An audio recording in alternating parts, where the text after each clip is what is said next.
Yo, it's time for the Undisputed GOAT podcast. Happy to be here with y'all tonight, man. We are back once again live.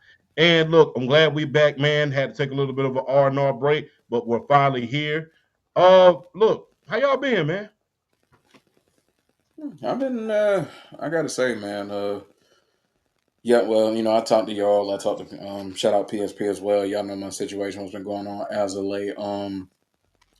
Give love to, giving prayers, condolences, and all the love in the world. My dad's side of the family, we had some tragedy that kind of struck us a few days ago. So, took a little time away, but it's I think one thing we got to learn as far as like tragedy and losing loved ones is we always got to remember that at the end of the day they want you to keep living and keep striving and keep pushing regardless of what's going on. They don't want you to stop your life just because you know they're no longer with us. So definitely giving all love to my dad's side of my family.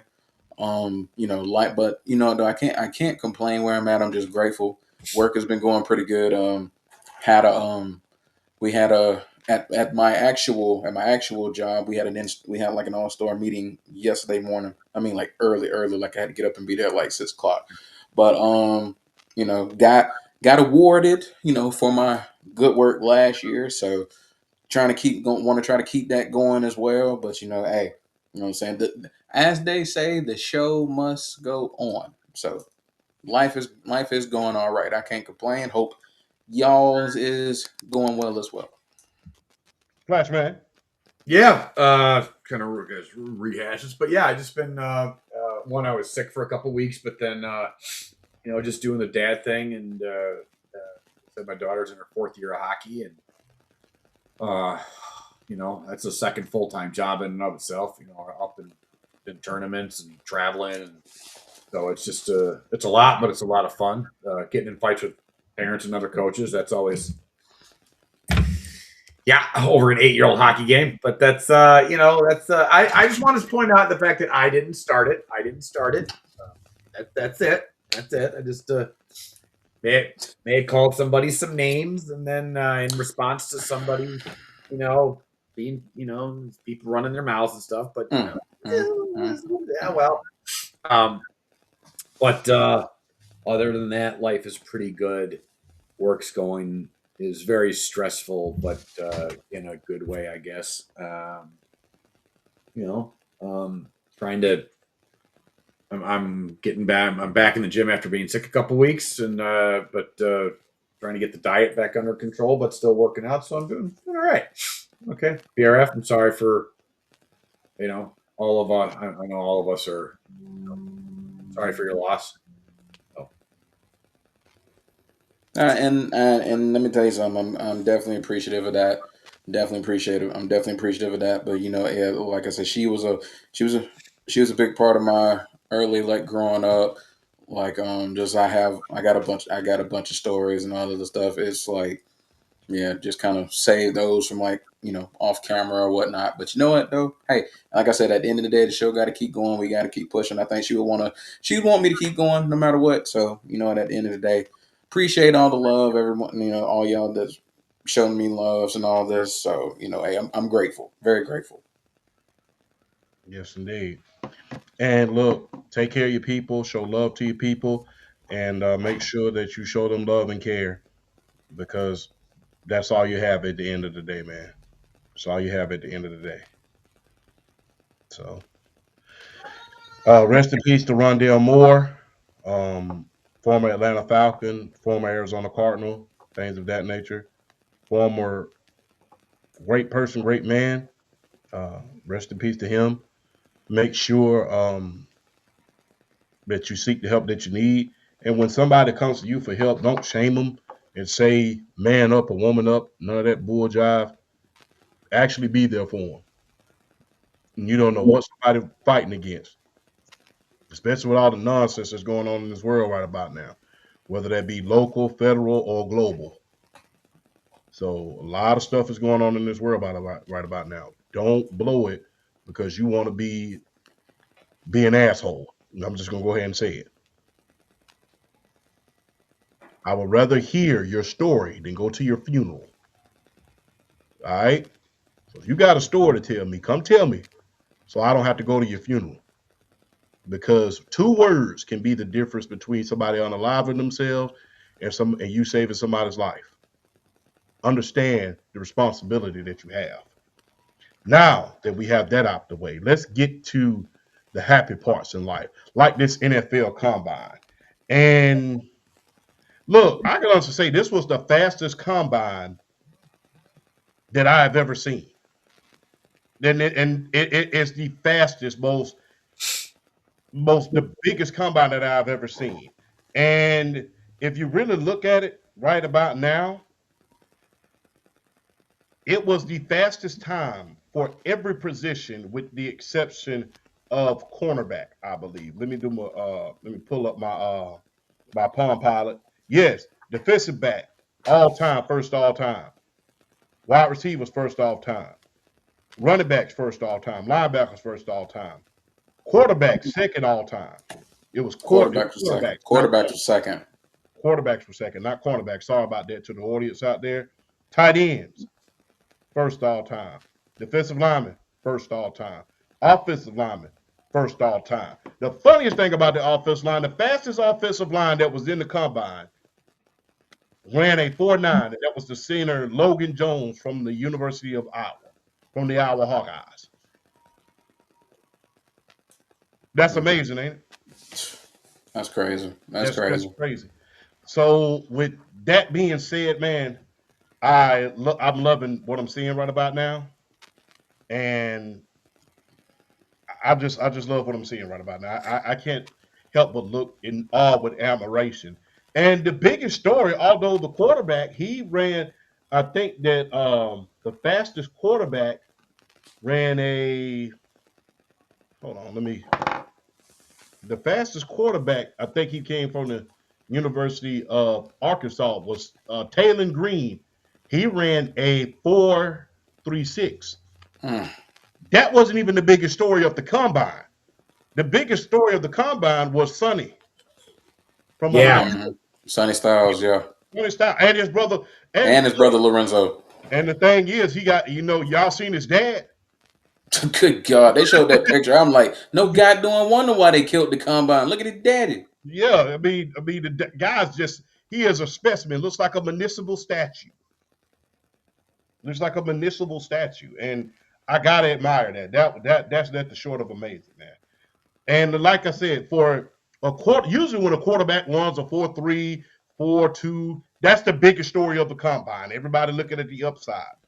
But the biggest story to be actually a defensive player, I can honestly say this is going to be a defensive draft. I know Fernando Mendoza, he's the Heisman national champion, um, greatest story arguably in college football history with the University of Indiana Hoosiers coming out of literally nowhere and win the championship over the course of the last 2 years, having one of the biggest turnarounds in college football history. I know that he is in the combine right about now, and he's up in the draft right about now. But I think the biggest story is these defensive players. But what says you guys? Um, I can start it off. Like I said, I watched a little bit of it, but what I was doing, like what I wasn't watching, I was really able to kind of like keep track of it as far as like NFL, like NFL Network was like I like NFL Network's coverage of the combine is like some of the best is some of the best TV sports wise that we got going on. They always do just a bang up tremendous job as far as like being out there, seeing all the drills, like just everything, and with and kind of participating with it in their own right. The Rich Eisen 40 has basically become somewhat of a yearly kind of royalty like thing that we see every year with the combine. But I was very like a lot of like Sonny Styles, Lorenzo Styles. I think Sonny Styles ran the fastest 40. No, Sonny Styles had the highest vertical for a linebacker 6'3" or taller because I think he had like a 43 and a half vert. Um, let's see what else happened out there. Kenyon Sadiq, Oregon tight end, set a record for fastest 40 for a tight end. Ran a 4.39 from the tight Mm, end position, fastest tight end 40 ever. yeah, Um, You had like Orville Reese and David Bailey doing. I mean, if Orville Reese kind of solidified, he kind of solidified himself being arguably the premier edge player coming into this draft. I mean, just so many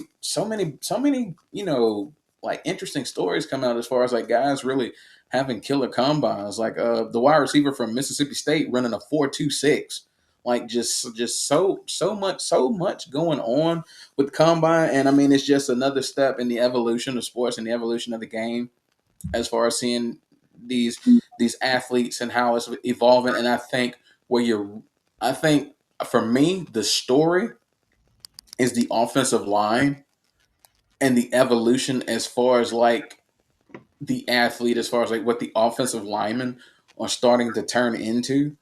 Like, you know what I'm saying? We weren't really too worried about offensive linemen and like straight line speed or whatnot. Basically, we're worried about your footwork, your hands, being able to play with leverage. I mean, just the basics, the necessities. Now you're like you said, champ, you're seeing guys running it under 5 40, under 5 second 40s. Like, I mean, it's crazy how much more athletic the offensive line position is starting to become. You're starting to see that a little bit in the NFL now, but I think as the game evolves, where we really might be starting to see that too. Like, we might be getting ready to see these guys breaking 4.7. When we might start seeing these guys break 4.7s and 4.8s. Like, we might not be that far off. I think the more these combines start to progress, we're really going to see more of an evolution in terms of certain positions. I think the biggest one is going to be the offensive line. And let me tell you something, when it gets to a point where they're breaking like 4.7s, 4.8s in the 40-yard dash, then it's going to be like a real conversation as far as like how athletic these guys are. But I mean, I just, I've always been a big fan of the NFL Combine. I hate it. I didn't watch it more this year, but I always try to keep track of it because I enjoy this time of the year. I enjoy the Combine. I enjoy the draft. I like seeing these young guys come out and really have a spotlight and have a showcase to really show who they are and what they can bring to the 32 NFL franchises. I enjoy seeing that. I enjoy seeing the future. Like year in and year, I enjoy seeing these guys come from college and really kind of put their name out there, put their flag in the ground, and really kind of show, hey, if you pick me, I can be this for your franchise. I can take you to another level. So I always enjoy it, and just reading the news stories and just seeing everything that's going on. This is definitely the fastest combine I've seen. As far as like, is it up there as far as like the greatest ever? I think there are still some years when you look at the name value with some of these combines in recent years. I think that are still a little better than this year's, but you have to put this year from an athletic standpoint up there with some of the greatest combines we've ever seen. Yes, indeed. And when you think about linemen running like fast, really, really fast, like the lineman from Iowa, when you literally look back on guys like Tony Mandarich, although he was a draft bust, they were ahead of his time. They were ahead. They were ahead of their time. So I'm sorry. I was going to make a joke there, but I'm not going to. Oh, don't do that. We don't need another. We don't need another. Michigan screwed like a NASCAR. All right, we need to chill. But What? I never. I never say anything inappropriate. What are you saying? Of course you do. That's the point. But yeah. But you really look at guys like Tony Mandarich, who was running a 4.8 back in the late '80s. They were really ahead of their time. I think Tony Mandarich, if I'm not mistaken, ran like a 4.740 when he was weighing in at 300 pounds. Um, One of the best combine workouts that we've ever seen. Tony Mandarich, Yeah, that was a lot. That was a lot of steroids, though, too. yeah, 40 time. Let me see. Yeah, he ran a 4.6540 back in 1989. So if you really look at guys like that back then, they were pretty much ahead of their time. And now that we're seeing offensive linemen run a 4.9, the game is getting faster, and the offensive linemen are getting just as quick as the defensive linemen. That's how come I keep saying the quarterback It's not the most important position in the field. It is that offensive line. Because when that Do offensive line is not on, your quarterback can't throw in his back, and those running backs can't run through any holes that they don't see or don't have. So yeah,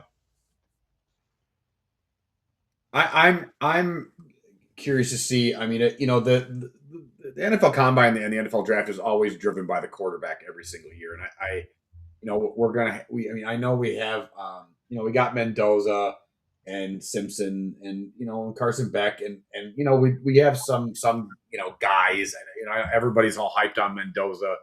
A lot of people are saying, or I've seen, it's weird. I've seen some people say that he's like basically a sure thing, and others are really not that impressed by his tape. I haven't yet to really take a look at it, but I always think, we've seen it before when the quarterback class, isn't all hyped, and sometimes those end up being some of the best. I mean, look at the quarterbacks we're dealing with now. If I look at the Bo Nix and stuff like that, that was a very underrated at the time. There's a lot of raw talent, but not a lot of sure things. Elite prospects. And we got a couple really good quarterbacks out of there. Drake May was part of that draft, and he was uh, again, that was based on just raw, pure talent. We didn't really know a lot. The I'm curious as to how these future generations go. We've seen a lot of talk about to Tom Brady and the lack of development, not just with quarterbacks, but in general with players. And I'm curious to see if that levels out more of a we're going to see more and more parity around the league because of that, and not just team success wise, but talent wise. Our because if you really look at a lot of the newer generation quarterbacks and do a lot of them scream all time greats? And right now, no. But I think that might be a thing going forward. Like how these guys are they going to crack anytime all time greats? And then with the game changing, although you have a lot of there's a lot of transition back to the running game a little bit. We've seen that in the last couple of years with defenses staying smaller. If you look at the linebackers, 6'5", 244 is actually massive for a linebacker. And the fact that Sonny Styles is running that fast that's like safety speed. That's safety corner speed in a 6'5", 240-pound, like 44-pound man. That's like safety speed. That's insane. So I think the athletes are getting far and far more superior, but I wonder if the football IQ is not as good. So I'm just curious to see how these next generations go when it comes to the draft, and I'm really curious about next year. I think next year's draft is going to be phenomenal, and I'm getting way ahead of myself. So I think there's going to be a lot of play with teams that have a ton of draft picks and certain quarterbacks that might be available for trade. I think next year is going to be a lot of fun. Yeah. What's his UBR? I definitely no, I'm definitely I think I just I want to see my biggest takeaway from this is I want to see who goes where as far as like are these teams gonna are they gonna go for BPA? Are they gonna go for best player available? Are they gonna go for fit? I'm definitely gonna be really intrigued with like the first really 2-3 rounds of this year's draft, just because I think at looking at the talent now, it's a lot. I think the talent this year coming into the draft is a lot deeper than even I was anticipating. So I'm definitely I'm eager to see where they go. Like I would say like rounds 1 through 3, seeing the depth. I'm really intrigued. Like we could talk about a guy like Fernando Mendoza, but I kind of like, I want to see somebody I want to see like an Avion Terrell or somebody like a Chris Bell out of Louisville, somebody like a Zachariah Branch out of Georgia, or Skylar Bell out of UConn. Somebody like I want to see where guys like that go as far as like how they fit in these teams' future plans as far as like what kind of depth pieces they're going to become like at the next level. So it's not just necessarily like the big names. It's like I said, it's going to be really, really deep. So I think rounds 2 and 3 are going to be like a real telltale this year as far as like which teams have the best drafts, because I think you're going to be able to get some serious depth. Really, 2 through 4. I think you're going to be able to get some serious depth rounds 2 through 4 this year because of the amount of depth at all positions this year. But and honestly, I'm looking at 2 positions for me as far as like depth. I'm looking at wide receiver and I'm looking at corner. I think there's like some serious depth at both of those positions this year. So I'm really intrigued to see where some of those guys end up and coming up in the draft. That for me is like the biggest intriguing takeaway for me this year. Do you think it's a lot of? Do you think this is one of those drafts where there's not a lot of top end talent, but it's a lot of depth talent? Yeah, yeah. There's no standout number one guy when it No. comes to the wideouts and the corners, but it's so deep with really good talent. I'm really Yeah. intrigued to see where some of these guys go. Yeah, because like there's These are the like drafts. even with even like someone coming out like a Carnell Tate, who I thought was going to be like the standout guy, but even he isn't really like, he hasn't really separated himself from like a No. lot of these receivers. So it's like just it's that's the exciting part of a draft like this. Like there's no one guy that's like, oh, we know he's going in the first round. It's This is just this it's is fun. where when I was younger and I spent a insane amount of time doing deep dives into drafts. These drafts were my favorite because it really, and this is where GMs are going to make. This is where GMs make their money in drafts like this, where there's not clear front run talent. There's a lot of depth talent, and then it's basically kind of what you said. Are you going for? Or was it Champ that said it? You're going for fit.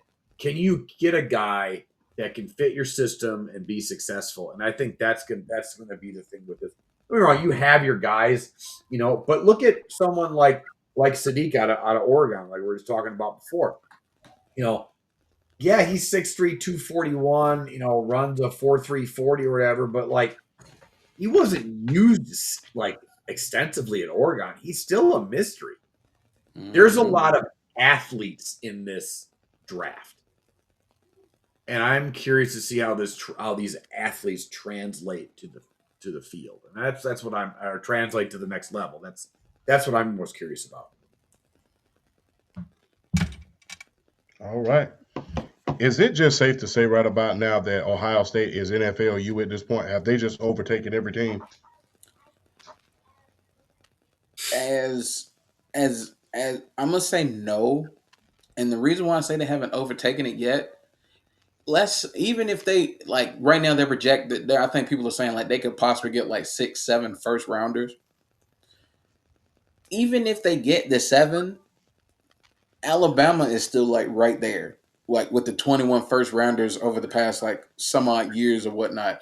Alabama's still there, Georgia's still there, LSU is still putting out talent, Texas is still putting out talent. Even schools like Florida, Tennessee, they're still bringing in talent.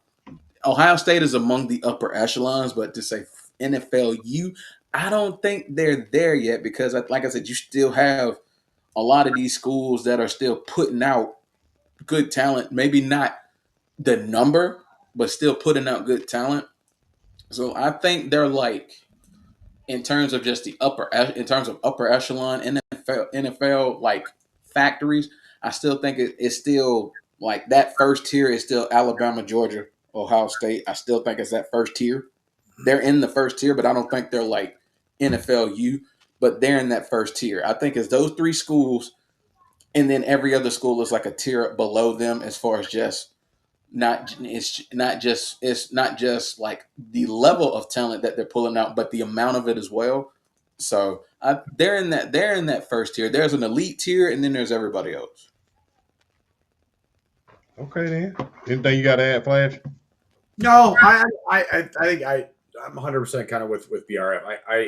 I think we have our certain schools. I think, and they're always going to and they're going to dominate for however long they dominate. Right now, it's Ohio State, Alabama, Georgia, those are going to be the teams that kind of continue to dominate the first round.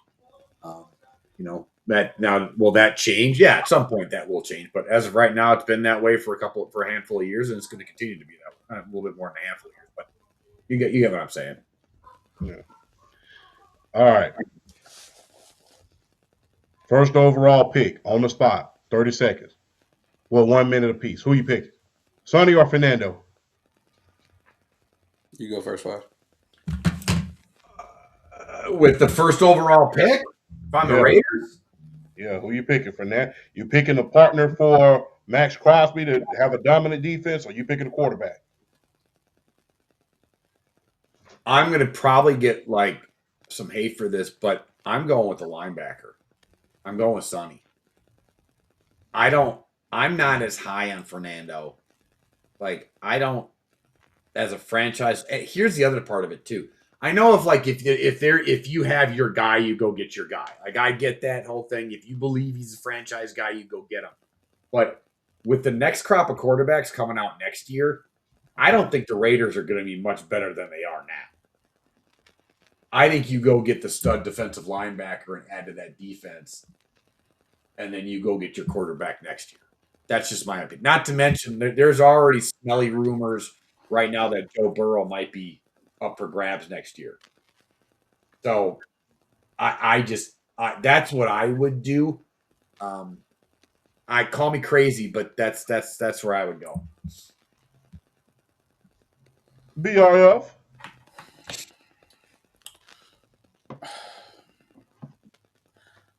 I think we've heard that of. If I'm the Raiders, if I'm convinced that Fernando Mendoza is the guy that's going to lead you in the future, you go ahead and take him. I think from a talent perspective, I definitely think Sonny Styles solidified himself as the best prospect in this draft. I think he for sure solidified that. I think he's the best prospect coming out, and that's a draft with Jeremiah Love in it, Carnell Tate, all these guys in it. I think Sonny Styles solidified himself as the guy, the best prospect. But I think you don't. I think you have to take Mendoza just from the standpoint of there's going to be a lot of quarterbacks coming out next year. Yeah, Joe Burrow might be available. Do you really have? If I'm the Raiders, I don't know if you necessarily have the patience to wait to take that chance, because the quarterback is that. I think out of all the positions in the league, the quarterback is that one. You nail it, you're set for the next decade. You miss, that's 5 years back in the hole. I think if I'm the Raiders, to be completely honest with you, I trade back. That's kind of my point. I trade back. I think the Raiders have a lot of holes on that team that I don't think a quarterback can just solve everything. And I don't think Sonny Styles can solve it either by himself. I think you trade back, you build up that draft capital, and you just rebuild that. You rebuild your depth chart. I think that's what you do if you're the Vegas Raiders. I think you trade back. Do you think there's a team right now? I know the Jets have 3 first-round draft picks, I think, next year. I'd have to look at the draft order, but let's see. Is there a team that should be willing to make that jump? Well, that's kind of my point. The Jets are at 2, so you're not going to get the haul that you want. Right. Arizona at 3. Tennessee's not going to get a thing. The Giants don't need a quarterback. Cleveland. There's Cleveland. Washington doesn't want a quarterback. New Orleans, they need one. Nah. I like how Tyler Shuck played last year. If I'm New Orleans, I'm not doing that. You give Tyler Shuck a chance. Over. Yeah, okay. You give Tyler Shuck a chance. You got Miami at 11. They're a team I can see doing it. Yeah, because they about to release Tua. They about to get rid of Tua. Yeah. Miami's a team I can see doing that. They about to Oh, release. and that would be oh God, Miami. If they got up to the number 1 overall pick and drafted Fernando Mendoza, who is from that, that makes a lot of sense. I think that's a far jump, 11-1, That is a jump, but because you're going to have to leapfrog the Jets. yeah, You will have to. Yeah, you're gonna have to. And the Jets having 3 1s, that's a tall task. Well, that's my thing. Is if you're the Raiders, here's the thing. Let's say you're okay. Let's BRF. You're the Raiders. I'm the Jets. I come to you. I go, look, we'll swap picks, and I'll give you an extra 1 and a 2, and you still can get to you still get Sonny. If I can still get Sonny, I'd do it. Well, you would. You'd be at number 2. Yeah, you'd be able to get Sonny. You'd be able to get Sonny because they're trading up to get Fernando Mendoza. So yeah, I do it because I'm getting Sonny. And then you get an extra 1 next year. Yeah. Oh yeah. Then you possibly get your quarterback next year. I do it. That's if I'm the Jets and you really want a quarterback and you're at 2 and you think Mendoza's the guy, and that Jets roster it's talented. It's got some talent, but it's not what it was a year or 2 years ago. If you add Mendoza to that, you're the Raiders again. You drop back, you get Sonny, you get an extra first round draft pick, maybe a 2 out of it. Mm-hmm. You have to really consider that. If I'm the Raiders, you have to really consider that. If I'm the Raiders, that's what I do. I don't unless you can get a bigger haul, but I think the Raiders. I preach this all the time. It's just patience. You're not going to turn this around overnight. It does happen with the Patriots. Patriots drafted, but again, that wasn't overnight either. I think that wasn't. They've spent. It's not like they were doing great after Brady left. I mean, they had Cam that 1 year and they were okay, but they've been kind of not good for a handful of years.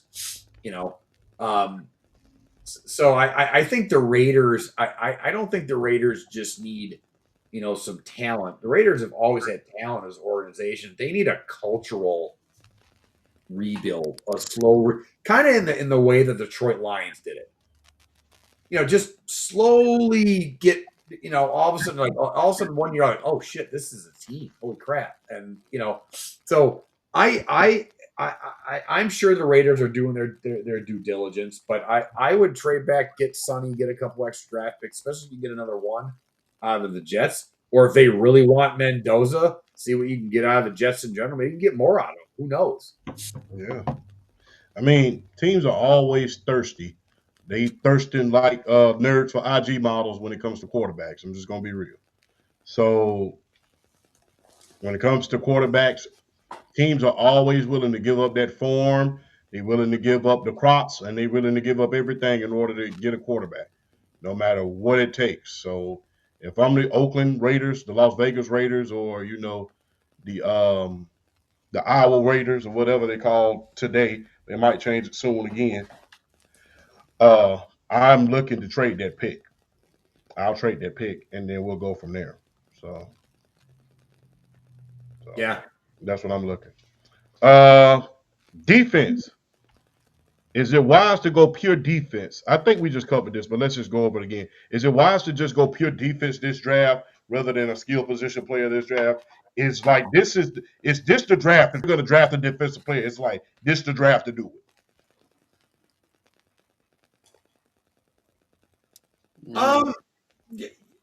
I think in the aspect of to talk about BRF said, if you want to create depth on your defense, yes, and don't get me wrong, I think there's a lot of athletes in this in this draft that again, some of these guys may hit and then you get something that we didn't expect, but I would I go defense heavy in this draft? Yeah, I would.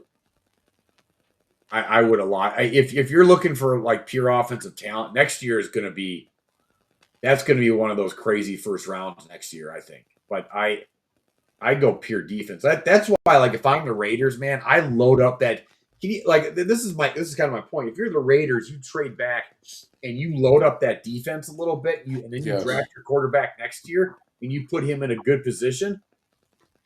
That's my thing. I think I think BRF's right. You trade back, you garner draft picks, you build your defense, and you go into next year and you get a quarterback and some skill players. Then you got a team all of a sudden. So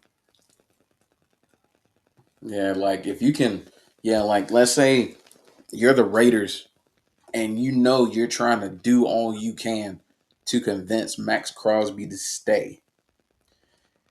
If you load up, say, even if you don't get, even let's say you get Sonny, and then let's say you have an extra first.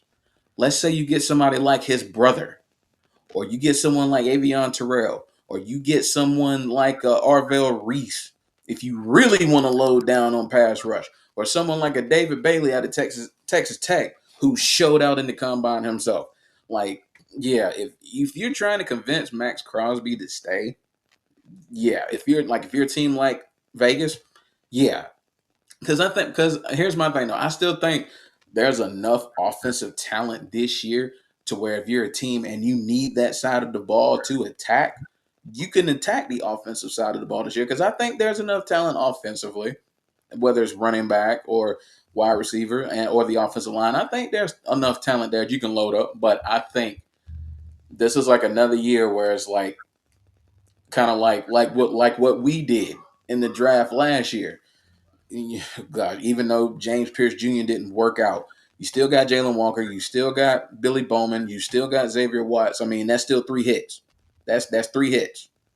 I mean, so if you're a team trying to convince Max Crosby to stay and you bring him some help on that defensive side of the ball, that goes a long way in keeping him and convincing him to stay if you get him some help.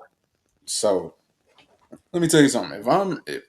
If I'm Max Crosby, if I'm the Raiders and I can land a Sonny Styles to pair him with Max Crosby, that's, man, come on, man. Even if it's not Sonny Styles, Arvell Reese is a really good talented edge. You bring him in, Arvell Reese is like in that top tier of defensive players too. So it's not like it's that big a drop off from Sonny Styles to Arvell Reese. It's not that big a drop off. I mean, they're on the same. They were on the same defense.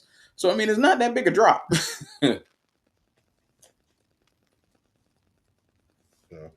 Hey, speaking of first round picks and the offseason, we always know that the Cowboys are always full of drama during the offseason. But for some reason this year, they're getting ahead of everything. So with George Pickens, they just franchise tagged him. They just freed over $66 million in cap space. They have 2 first round picks. Is this Dallas's chance in order to make a run over the course of the next? Can this be the beginning of a Dallas run over the course of the next few years? I've been one of the few people that have not been a Cowboy hater, or at least what they've been trying to do. I mean, you free up over $66 million cap. You got 2. I thought the trade that they've been making. I was the one that supported the Parsons trade. Me and PSP got no famous argument over it over on the show.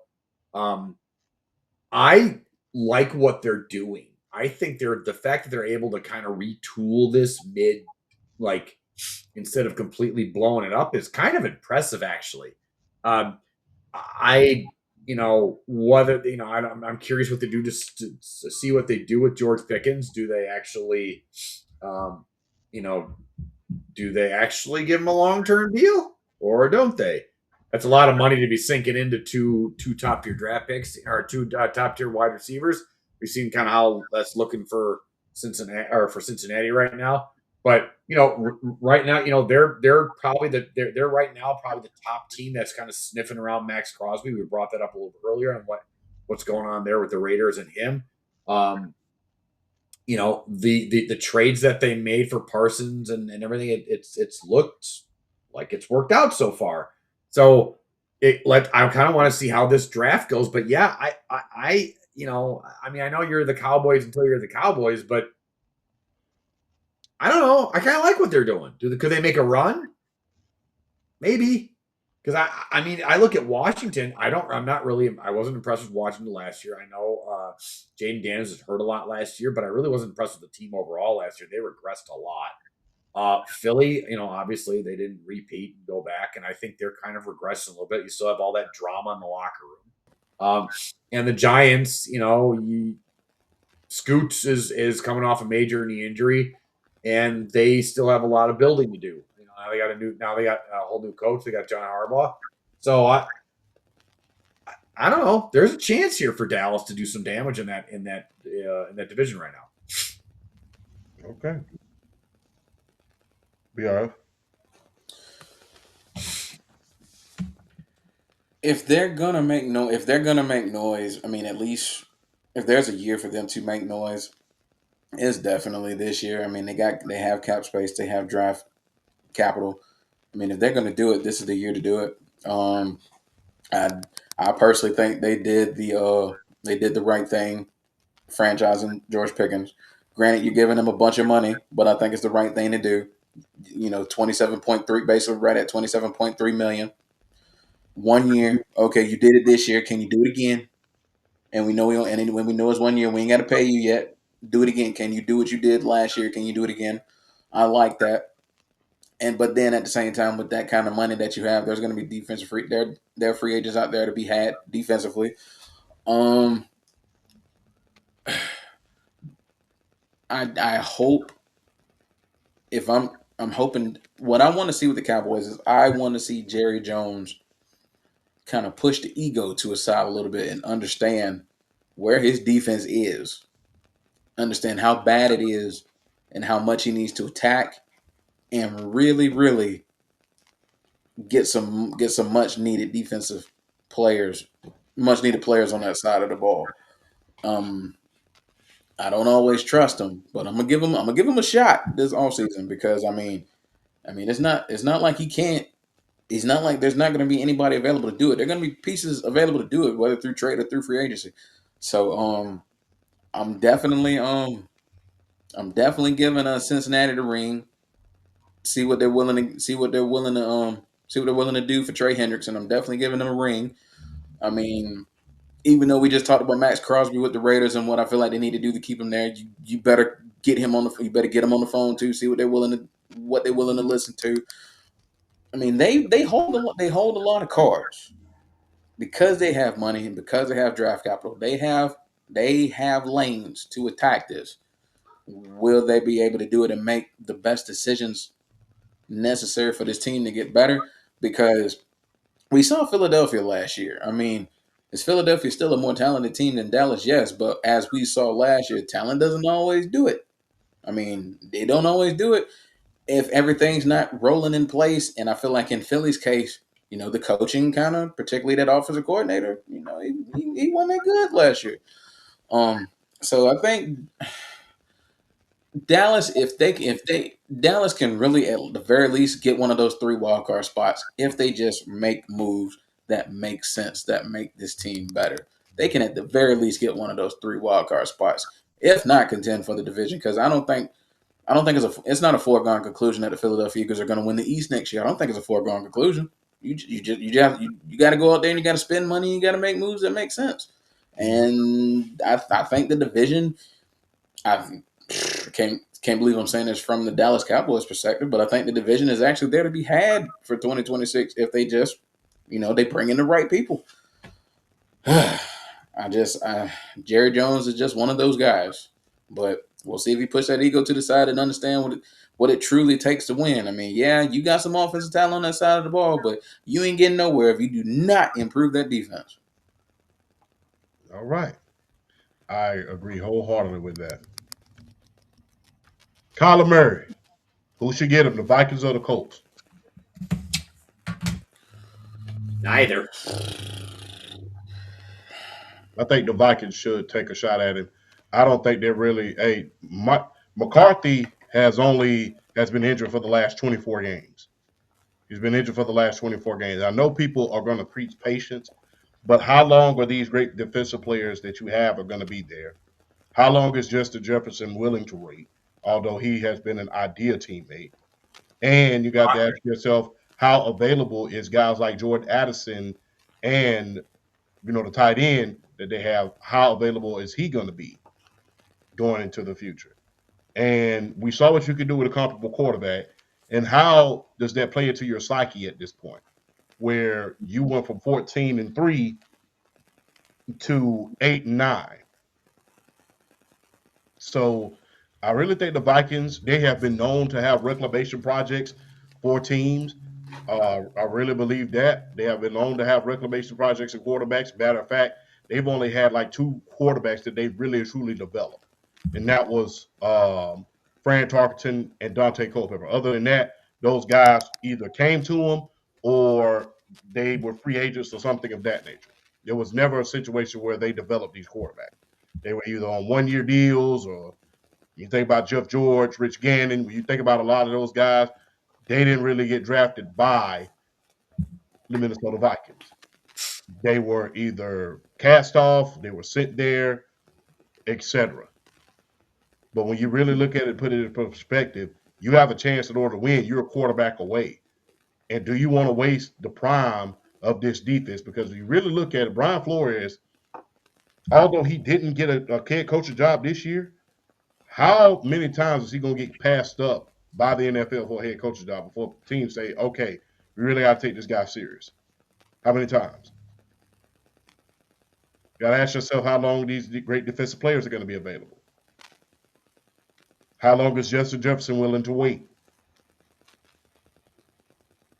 I don't. So right now, Justin Jefferson, from everything that I've read and seen, it he's a JJ McCarthy backer. I know they've been practicing together, so they've been doing their thing together. You're going to hear from me. I'm going to preach patience with McCarthy. If I'm the Colts, why wouldn't you go back to Daniel Jones? He's supposed to be healthy by the start of the year. You were a bona fide playoff team with Daniel Jones at the quarterback. Why wouldn't you go back to it? That makes no sense to me. Now, here's the other team. Why aren't we talking about the Pittsburgh Steelers? I know everybody's concentrated on Aaron Rodgers, but I mean, it's the obvious one with McCarthy there. But if you're the Steelers, why wouldn't you sniff around Kyler Murray? Here's another idea. Champ, I know you and PSP saw. I saw. I didn't get to listen to it, but I saw you brought up. I saw the comments about CJ Stroud.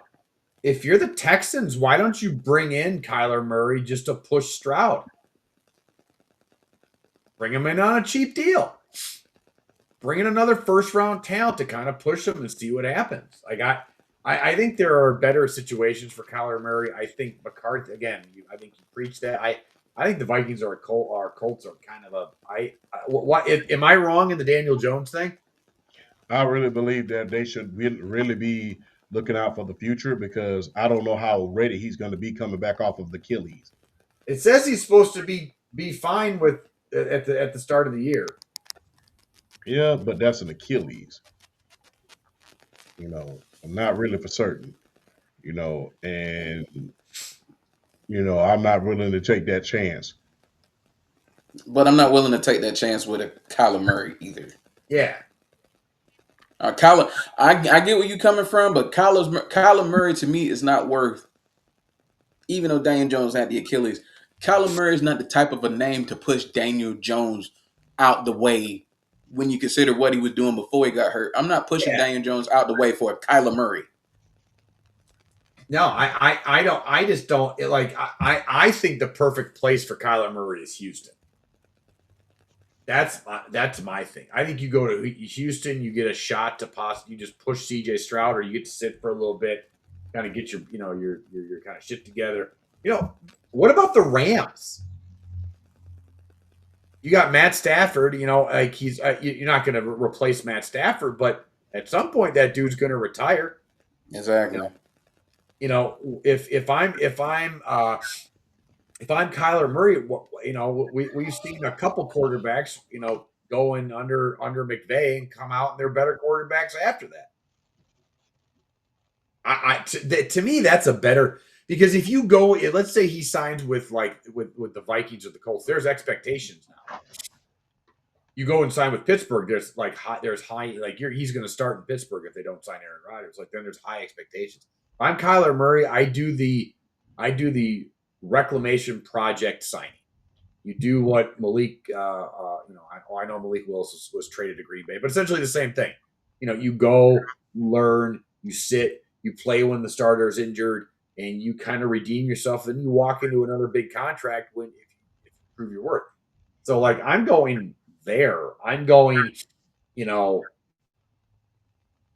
let's see. I'm going to kind of shifting through some of the teams. You could go. I mean, Miami. There's not a lot of expectations, but you could go there. Yeah.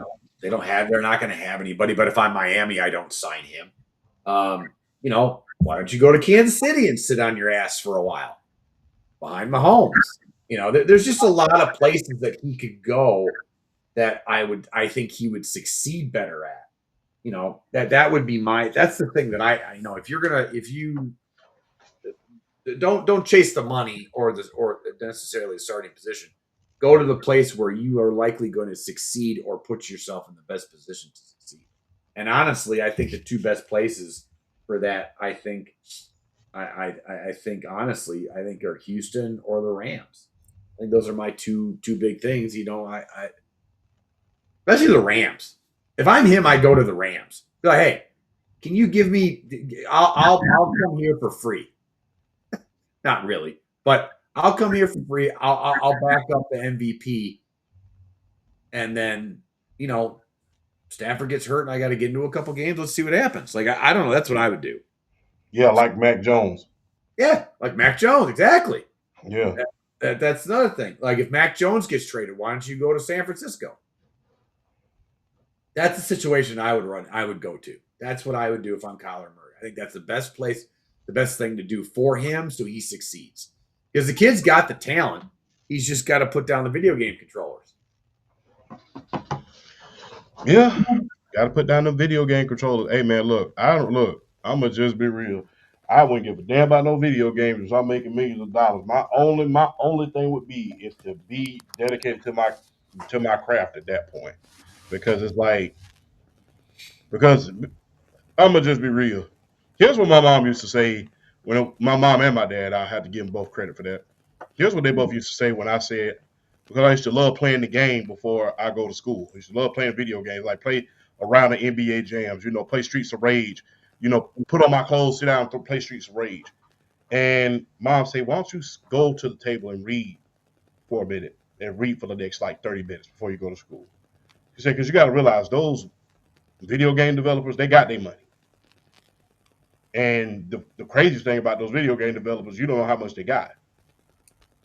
So I think that the biggest bonus that Ed Boon had got when he was working for Midway, I think was like $20 million. Mortal Kombat had came out. So those guys were making bank. So those guys got their money, especially if you have a series like Call of Duty that's going to be here always. There's always going to be an appetite. So, hey, they got their money. You need to go ahead and do your best in order to keep yours. And if they cut you, how much of that money are you going to be able to keep? And how motivated are you going to be able to say, hey, I'm here to prove everybody wrong that I can play, that I am coachable, and that I can do some things. Because how motivated are you going to be? Because remember, Russell Wilson, although he got cut, he was motivated in order to go somewhere and do some things. And he's still that motivated. And he's still motivated to go keep playing and show what he can do. How motivated are you going to be in order to prove everybody wrong to say, I can still play? Although we know you're going to get that money. How motivated are you going to be? So it's a big question, because guess what? I think a lot of boxing guys it sums it up in one big question. How motivated are you going to be when you're in the house in the heat wearing silk underwear? So, yeah, how motivated are you going to be, and how coachable are you going to be? And because the verdict's out on you at this point, because we saw what Cliff Kingsbury is able to do with a cooperative quarterback. That's another verdict that's out on you. Now that we're able to see what somebody has able to do with a cooperative quarterback, how are you going to be able to bounce back from that? With you being an MVP candidate at one point in your career, with you being a two-time Pro Bowler, there's a lot of questions to be asked about Kyler. Yeah. And will Kyler and Cheetah end up in the same place? Because where do you guys think Cheetah's going? I think if I'm Tyreek Hill, like I'm okay.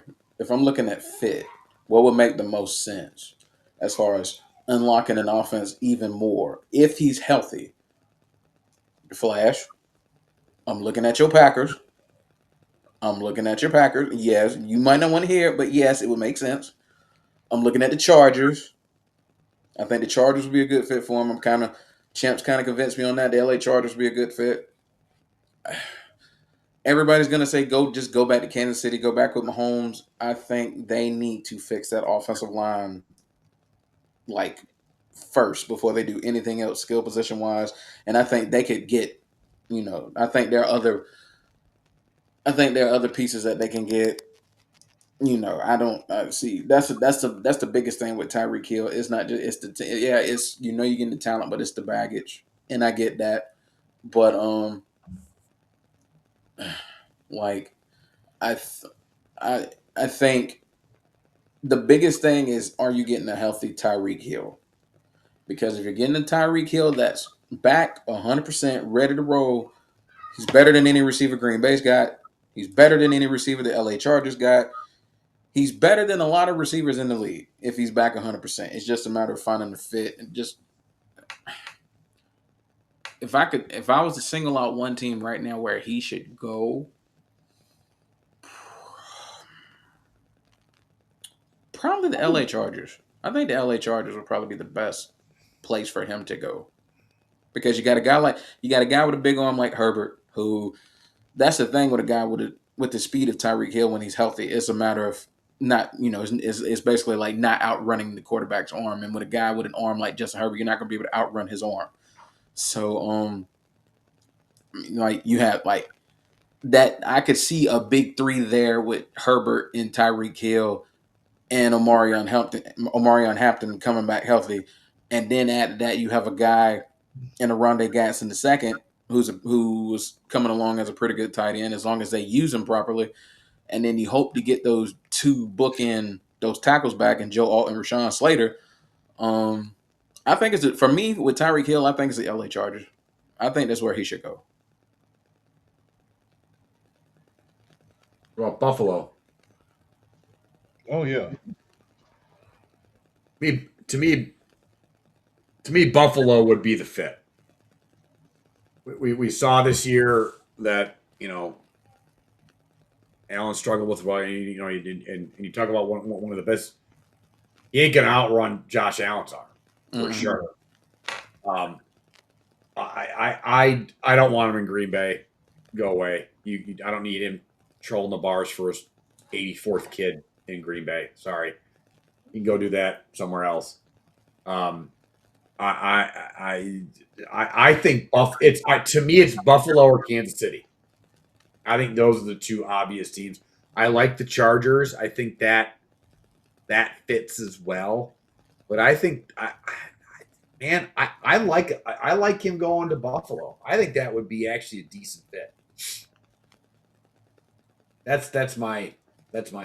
think Buffalo is the place he goes. Other than that, I honestly don't. Besides Buffalo, the Chargers, and Kansas City, like I'm looking at the list of teams. Where else would you go? The Raiders? No. You ain't got nobody. Nobody's there worth anything throwing him the ball. No, I mean I don't think San Francisco would want him, or Houston. Rams don't want him. Denver? No, I don't think. Nah. Alex Sean Payton's going to put up with that. Him and Sean Payton would not mesh. They would not get along. No, I don't. We know you mentioned my Packers. What about the Patriots? If it was Bill Belichick back in his heyday, yes.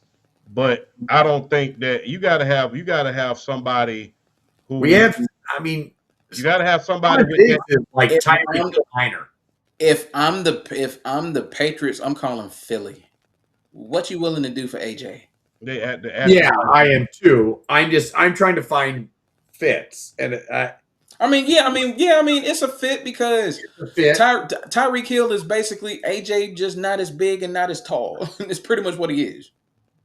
Yeah, a lot of people. Everybody concentrate on Hill's speed, but they don't realize how strong he is. He's a tank. He's hard to Yeah. tackle. Yeah, Uh, he's Steven so, Seagal. He hard to kill.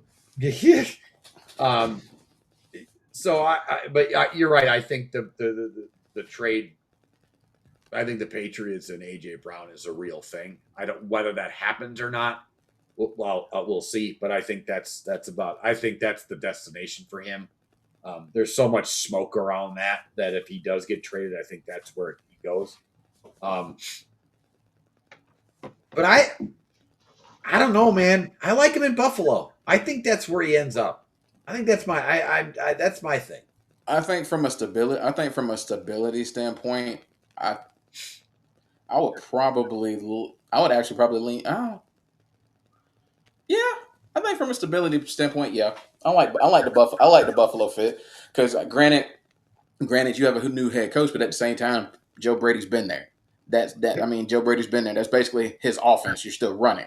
Yep. So I mean, even though he's a new head coach, there's still stability there because he's been there. So yeah. And I love the fit with Josh Allen, honestly. You know, I don't know. I think it's Buffalo or Kansas City. I think those are the two obvious. To me, those are the two places that he goes.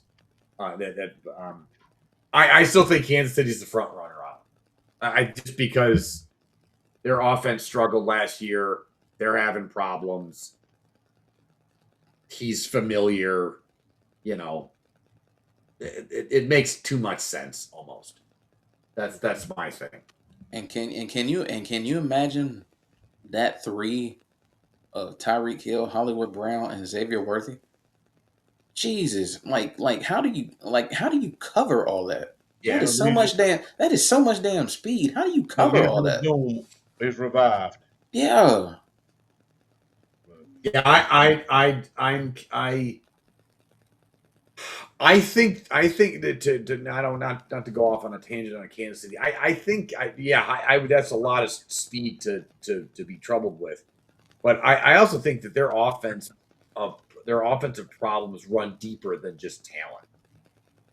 I think they just have. I think Kelsey aging the offensive line, and I think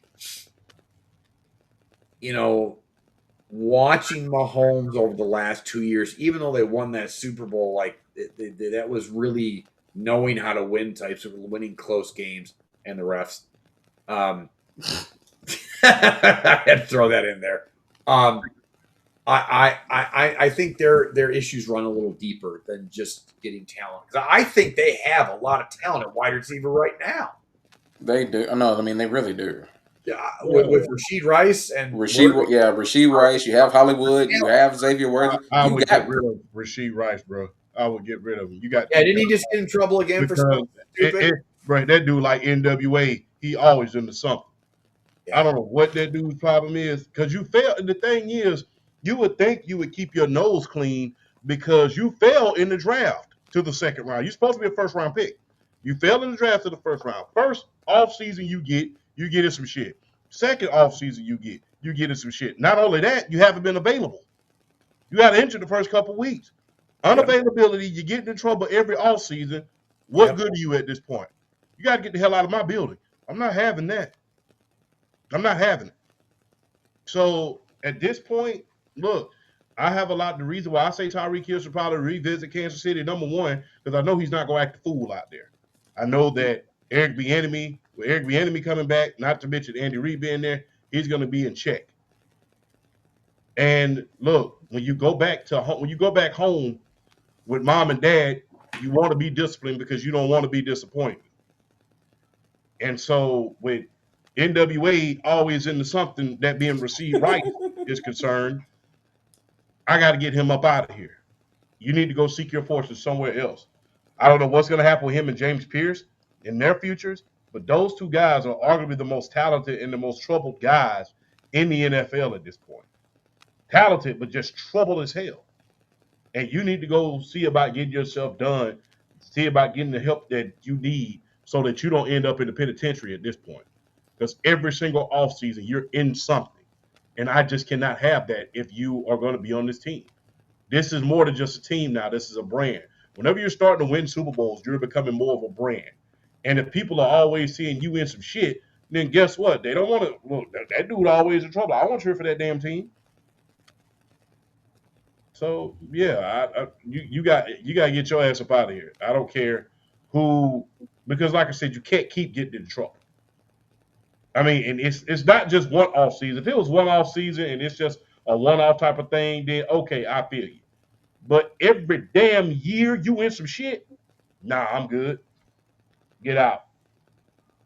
This is a business at the end of the day, and this is a brand at the end of the day. And if you can't maintain what's good for business and the brand, you got to get the hell out of here. I can't have you in here getting in trouble every day.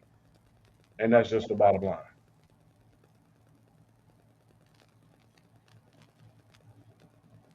Make good points. Make good points. Yeah, man. Look, you got to want to look. I understand we live in the era of player empowerment. I understand we live in the era of empowerment in general. But at some point, you have to ask, how can we keep this empowerment and maintain order? You have to have some type of damn order. You have to have order. And you've seen what happened when Tyreek Hill doesn't respect someone. Notice he wasn't acting a fool out there in Kansas City. He wasn't getting arrested. He wasn't doing all that nonsense. He gets to Miami, wheels fall off. Although he have a productive season, nobody really respected it, Mike McDaniels. So it has to be this balance of order and balance of chaos. And if you can't have a balance of that along with player empowerment, then your Raiders are going to eventually suffer, and you're going to end up like the NBA is. Because right now, all the player empowerment is like it's no order. The future of the NBA is in jeopardy at this point because the two guys that were expected in order to lead them into the stratosphere for the next millennia, they're constantly in some trouble about something. Look at Ja Morant. Look at Zion Williams. Those were supposed to be the guys. Boom. There's no legitimate face of the NBA at this point that you can have that squeaky clean. You really got to pull something out of your ass in order for you to hate them. No, I think the face. No, hear me out. When you had Michael Jordan, you literally had to go pull something out of your ass in order to hate him. Yeah, but you got to remember the media was way different back then. No, and then, yeah, you had to pull something out of your ass in order to hate him. Then when the books came out, even after that, people was like, okay, they're pulling stuff out of their ass in order to hate him. Magic and Bird, you had to pull something out of your ass in order to hate him. Yeah, and then LeBron, although I have my reservations about him at certain points, you know how fickle he is at times, how picky he is at times. At the end of the day, he's never in trouble. I think the only thing he ever got in trouble with off the court was as far as, with the police or with anybody, as far as the law is concerned, is the speeding ticket that he had in Cleveland. That was the only thing you heard about it. Throw away the key. Huh? Throw away the key. Stupid. He can't be speeding around them children. He was speeding. But that's the thing. You need a guy that every American can say, okay, that's the face and have no problem with. Now, wait, are you talking about just American players? Because I don't think that those two guys were ever going to be close to the face of the league. I think the faces of the league are your guys like, they're all foreign players. Giannis, Luka. John Morant had a legit shot before he got into all the trouble. Yeah. John Morant had a legit shot. But before he started getting in trouble, he did because you could gravitate to him. He had the smile, he had the way he played in Memphis. Like everything just gravitated to them toward in such a positive way. There was no definitive, even in places like Boston or the Lakers and all the blue blood, the Knicks, the places like that. They even with like a guy like Tatum or something like that. A lot of people didn't feel like Jason Tatum was like that. Jason Tatum was not more marketable than John Morant when you look at personalities and how they played and all that other stuff. So John Morant legit had a shot. People were talking about him in terms of face of the league conversations. He was in them. He just messed himself up at the end of the day. Yeah, he was in the mix. I think the NBA's problems right now are far deeper than just they don't have a face of the league guy. I think they have a lot of problems that, for years we've been giving a lot of shit to Roger Goodell as a commissioner. Well, I don't know. I think the NBA's just got way deeper problems than that. I think they have a bad product, and I think they have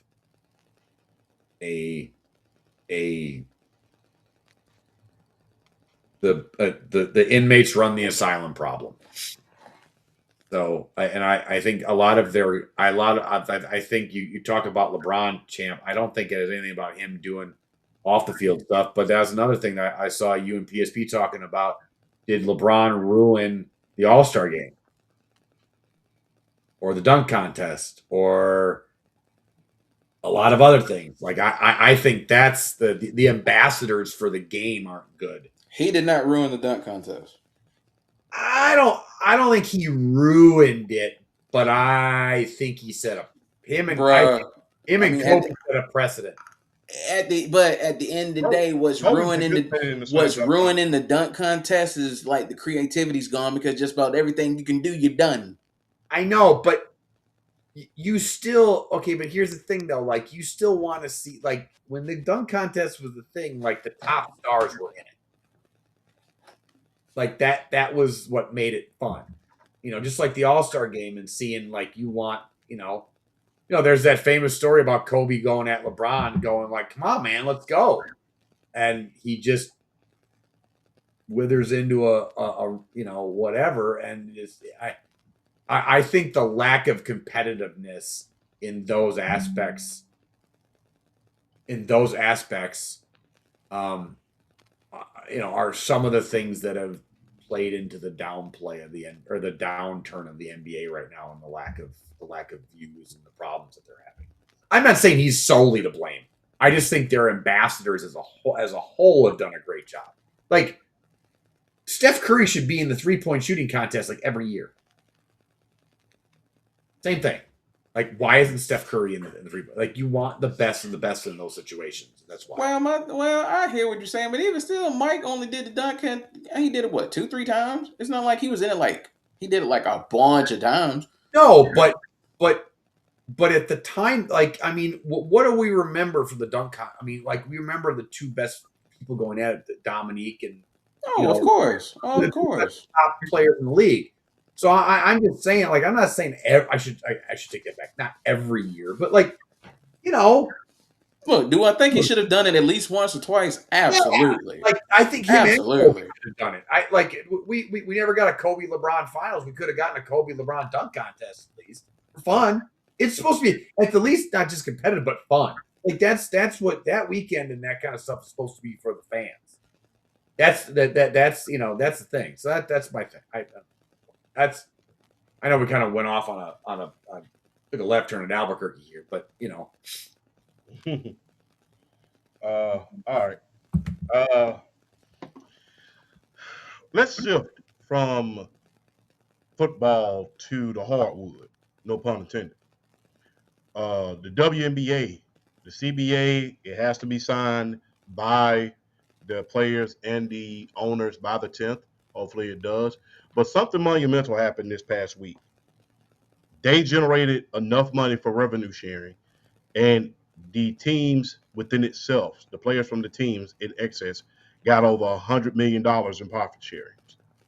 It was like $8 million a team for profit sharings. I think that was like over $100. Yeah, that was over $100 million, and it was $104 million to be precise. and then they had the revenue sharing for the licenses agreement, and the teams got $9 million apiece for that. So with that being said, they were able to generate a profit. Not to mention, remember, the face of the league, she was not active for the majority of the year in Caitlin Clark. Should that be more motivation for the commissioner, and everybody else to say, hey, look, we generated enough revenue last year. We don't, the face of our product that we rallied behind was not here throughout this entire time. She was not there. She's going to be back this year. So you can best believe the damn stands are going to be full as hell if she's healthy. And even with her out, the playoffs were some of the highest ratings that we ever saw. Is it time to just give them their 20% revenue sharing now that they generated it? Because they're not asking for 50% or anything like that. They're asking for 20. They're asking for 20%, maximum 27% from last I checked. This is the time to go ahead and give them their revenue sharing now that they have turned a profit for the first time and was able to get over the $100 million that they needed in order to get there.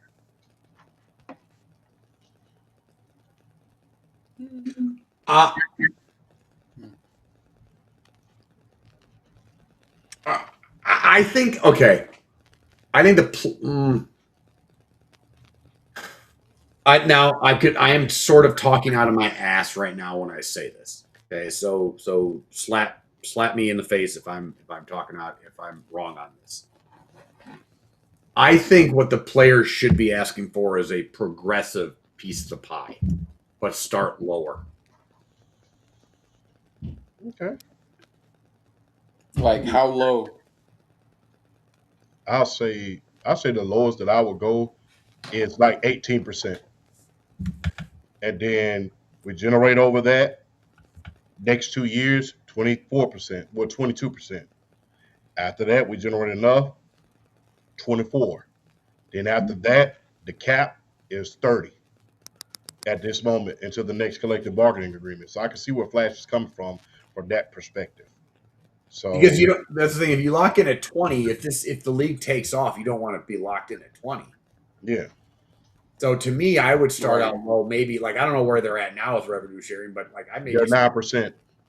oh then okay. So I'd look at it. I'd say I'd start at 16, depending on how 16 ish, maybe a little high. Like 18 is fine, but I'd say 16 maybe, and have a progressive line. And then depending on how long the CBA is, you know, that's the thing that you want to do. You want a progressive.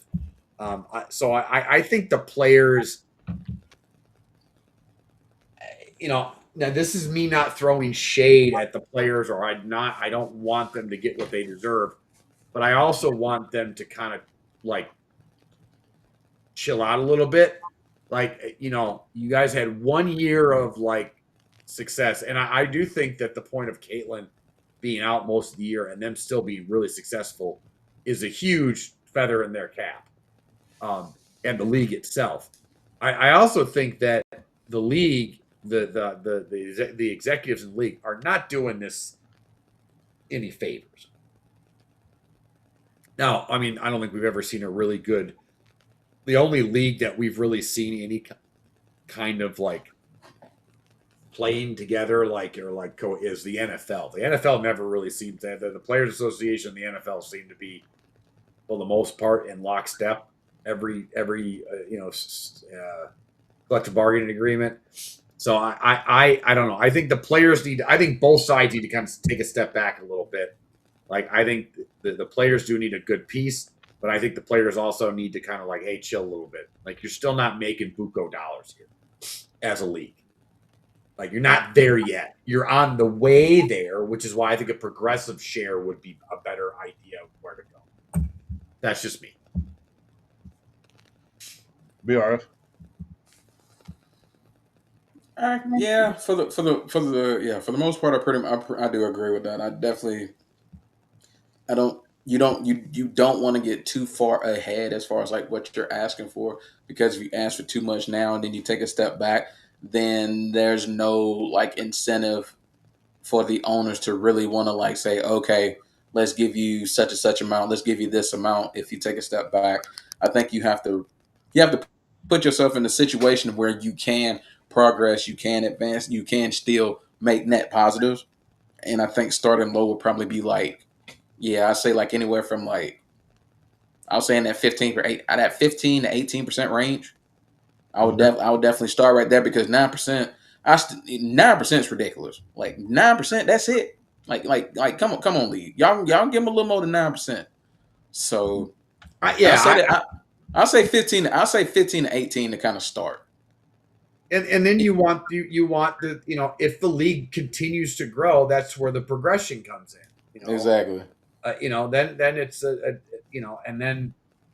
But then if I'm the players, I only sign like a 5-year deal. I don't go beyond that. Because then if the league keeps growing, then you want to be able to renegotiate in 5 years. Yeah, you don't want to be locked in like the NFL was for so many years. Yep. With Demetrius, with the what's the guy's name? Demetrius. I don't know what his name was. Demetrius. I know you're talking about. I can't think of his last name, but I know who you're talking about. But you don't want to be locked in a collective bargaining agreement like that, and you don't have the leverage that you need right now. So yeah, that's something that you don't really want at this point in time. But I really believe that there should be a lot more. There should be a progression. I don't think that they should just say, hey, we're going to settle for this and just not do. But that's just me. But congratulations to the ladies, I would say, not just in the WNBA, but unrivaled. Unrivaled. They had the two most highly attended games in history as far as women's basketball is concerned. One in Philadelphia and the other one tonight. So congratulations to the women of Unrivaled. So special congratulations to them. Anything else you guys would like to add?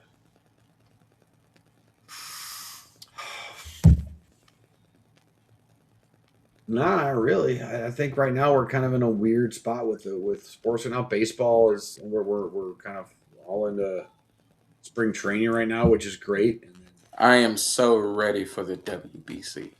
I am so hyped. I am so excited. I am so excited. I'm excited for baseball this year. I'm excited for the summer in general. Man, like, let me tell you something. I've been following the WBC like really since its culmination. I have never in my life seen a United States roster this damn stacked. It's ridiculous how stacked the United States roster is this year. It is crazy. It is crazy. Yeah. Well, on that note, guys, look, let's call it a night, man. We'll catch y'all next Monday. And look, don't forget to like and subscribe, guys. We're here with you. Wait, I got one thing to add. So I don't want to make this political. But I do want to say that regardless of how you feel about what's going on in the world right now, I just want to say I hope our troops stay safe, and I wish the best for them, and I hope everybody falls in line with that aspect of it. So that's what I wish for, and that's what I want. I don't want to. I'm not going to try to make this a picking a side or whatever. I just want them to be safe, be strong, and kick some ass. That's it. That's all I want. Keep your head low to the ground, soldiers. Yep. Coming from a former veteran. We love you guys, regardless. Yep. Thank y'all. Mm-hmm. Past and present, thank y'all. Especially the present. Salute. Yeah. On that note, we'll see y'all next Monday. Holla at a player when you see me in the streets. Ah, yeah!